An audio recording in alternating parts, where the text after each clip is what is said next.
Φύγαμε. Λοιπόν, 1η του Μάη 2004. Σήμερα η Κύπρος εντάσσεται στη μεγάλη οικογένεια της Ευρώπης. 1η του Μάη 2004, οι προσδοκίες και τα όνειρά μας γίνονται πραγματικότητα. Σήμερα εδώ, στο Ευρωπαϊκό Φόρο, το λιμάνι της Ελληνικής Λερού, το Κερίνια Ελευθερία θα ανεβάσει τη σημαία της μεγάλης οικογένειας.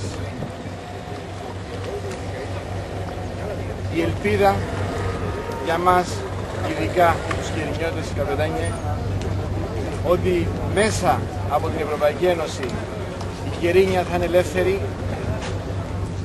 είναι μια δικιά μας κερινιώτικη ευχή. Σου παραδίδω τη σημαία, θα τη βάλεις στο κατάστημα του σκάφου μας. Και προτού φύγεις και να κάνεις αυτό το πράγμα, θέλουμε να πούμε και ένα μεγάλο μυστικό που θα ανακοινώσουμε σήμερα. Ένα μυστικό που το κρατήσαμε σαν φυλακτό.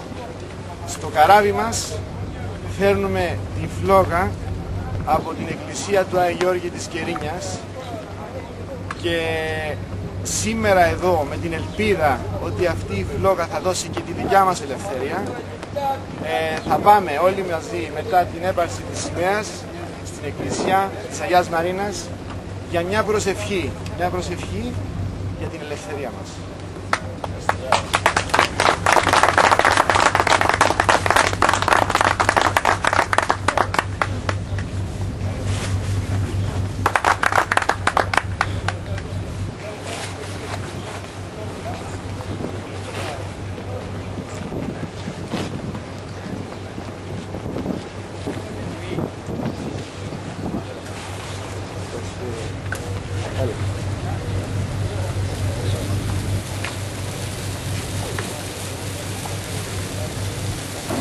Ξεκίνα.